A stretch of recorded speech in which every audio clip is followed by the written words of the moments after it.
Hello, everyone, and welcome to the storytelling stage of Women in Tech 2020. We are about to get started. I'm Paulina Modlitba. I'm the program manager, program coordinator for the whole Women in Tech program and for this program as well. And I'm so excited to actually be able to be on stage a little bit as well and speak to the exciting speakers that we have here. First up, I have an amazing woman who's both the CMO and the co-founder of one of the most hyped, and rightfully so, startups right now. We'll talk about a little bit more about what they actually do once she's up on stage. Welcome up on stage, Linnéa Kornehed. A warm applause.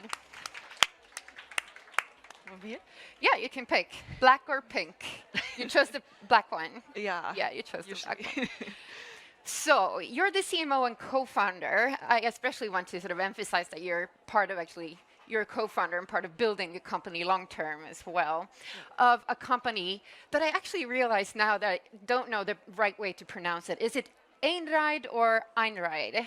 We actually say that you can decide yourself how you want to pronounce it. Just don't say like Einride, which is actually the right name because it's the name for the god of thunder, Thor. Oh, that's dramatic. So, and Einride, I think I will choose to say Einride now because it's sort of stuck to my brain. It's a CO2 emission-free electric truck. Is that the right way to self-driving truck? Yeah, self-driving. Exactly. Yeah. That you have been developing for a while. And I sort of want to focus on the startup, but also on you as a person, because I've kept track of you for a while now, because I like to keep track of women who are part of building startups. And I sort of recognize myself in your track in a way, because let's start there. I know that you're a self-taught programmer. You're sort of a very typical sort of T-shaped person in the sense that you're both interested in the design aspects, but also the tech part, and a tech nerd that taught yourself to program. When did that happen? Like, how did you actually find coding?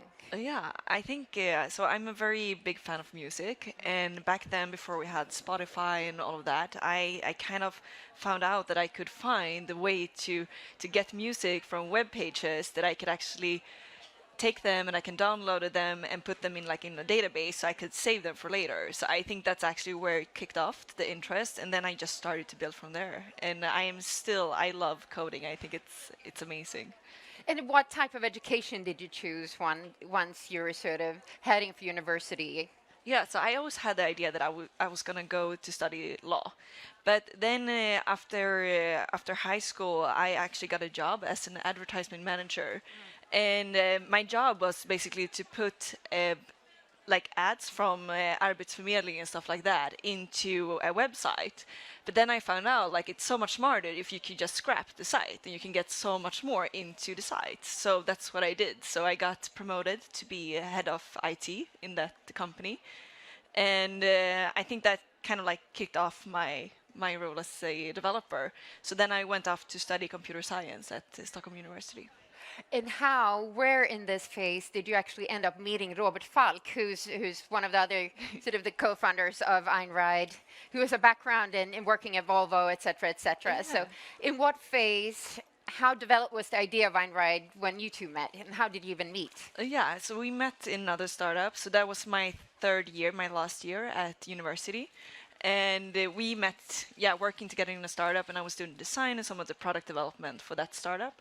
And then I went off to be a IT consultant, and he started to feeling this very big frustration that the industry wasn't really wanting to go for electric engines, like they were stuck in this diesel, and he was responsible for all the diesel manufacturing for. And what was the reason for that?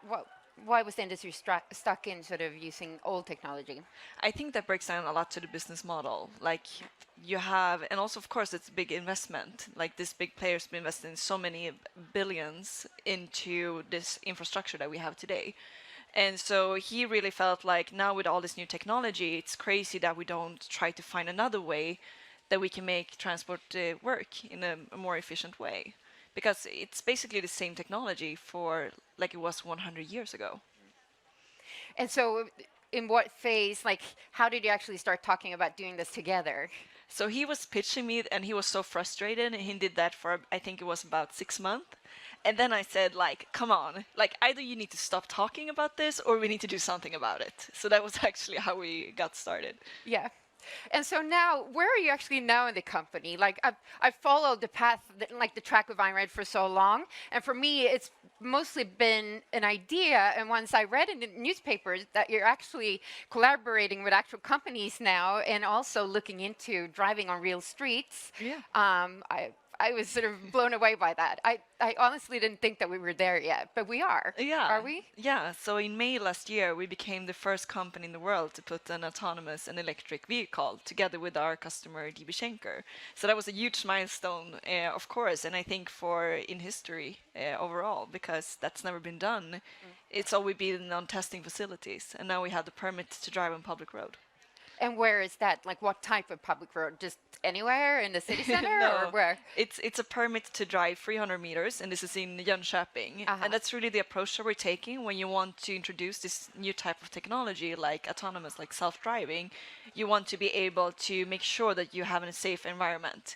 So we start with a path that is 300 meters, which is a real case today, and we start there. So we're just going back and forth.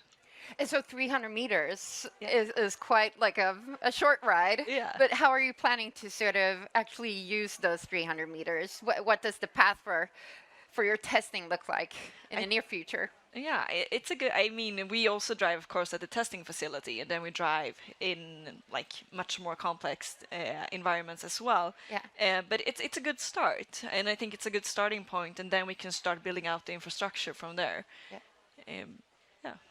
Yeah. I'm so excited about sort of interested in talking about the type of partners that you're looking into. You already mentioned, of course, like Schenker and other companies for delivery. What else is in the pipeline when it comes to partnering with other companies? So we have some really exciting partners that unfortunately, I cannot tell all of them. Are you sure? Can you tell us like one? Yeah, we're working together with Lidl. We're also working together with Coca-Cola. Yeah. And we're working together with Michelin in France. And we have some really exciting big customers in the US, big retailers. Yes, I was going to ask that. Like, we're talking about Sweden now, but what does your like big plan look like when you spread out the world map on a table and you sort of plan to take over the world? Where are you starting? I think it's going to be, it's going to depend a lot of the legislation.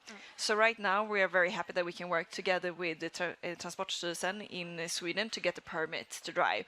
But Do they understand your challenge? Like, yeah, yeah. But this area is so new, and this industry is so new. So we are like, there's a lot of compliance issues that we need to deal with. Like, for example, you're allowed to drive autonomous, but you need to have, like the back mirrors.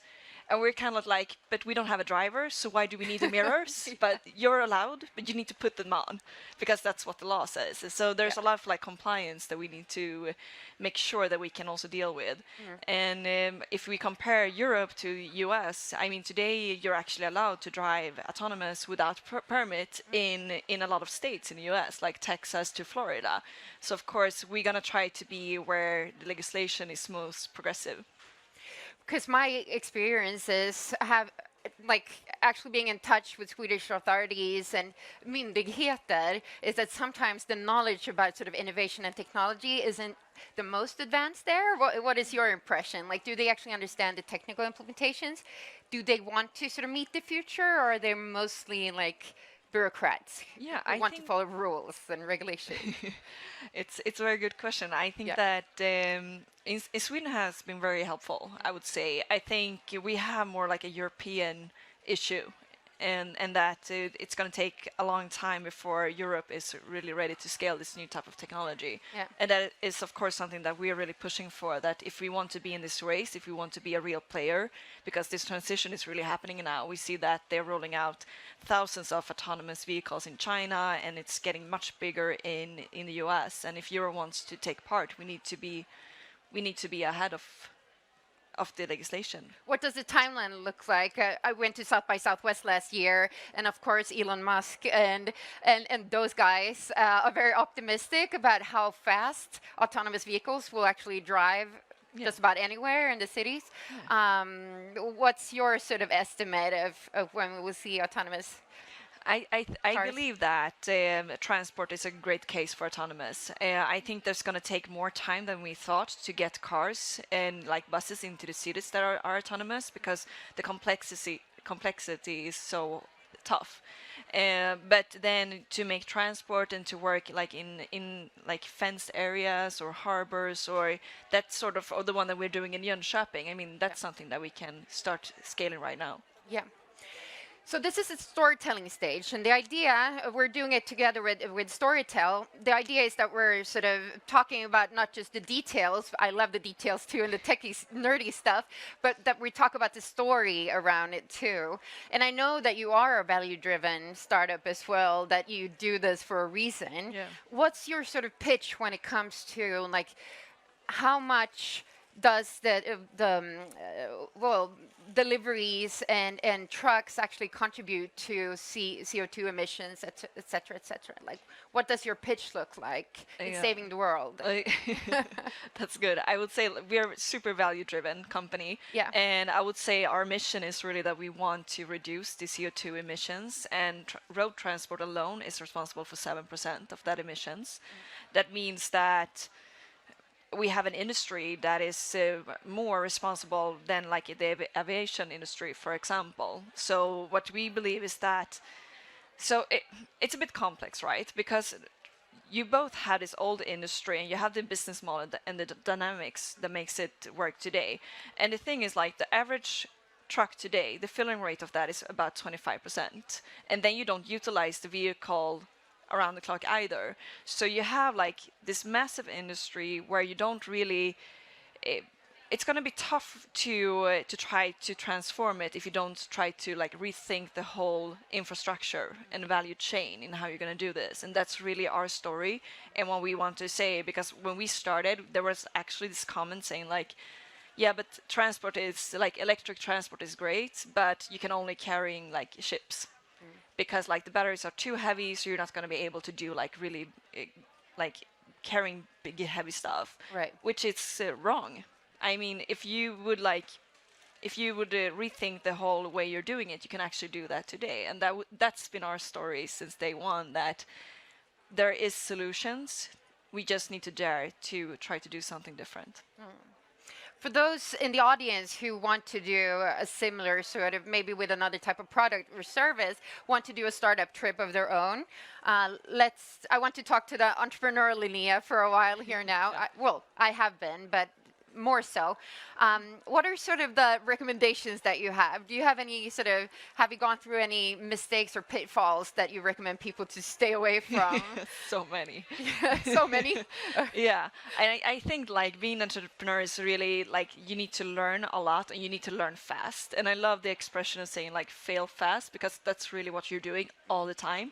And you're gonna feel like a failure so many times. You're gonna feel like you're being successful, and then you're gonna feel that you're a failure again. And it's really, you know, like the classical ups and downs. And how do you cope with that? Is it just realizing, like, after you failed a couple of times, that things go well again if you're patient enough? Yeah, I absolutely, and I think also not to overthink it. Okay. Like, okay, let's move on. Next thing, all the time. Like, if you start to like reflect and think too much about what did I do wrong, what could I have done better next time, I at least get stuck in that mindset, and then I don't get to do the next thing. So that's been very important for me. Like, okay, that didn't work. Let's move on to the next thing.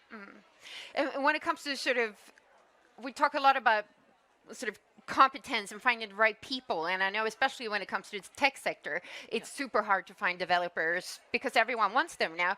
Can you tell us a little bit about sort of the future plan of Einride when it comes to the organization, what type of people you're looking for? If someone in the audience actually wants to join you, is it possible?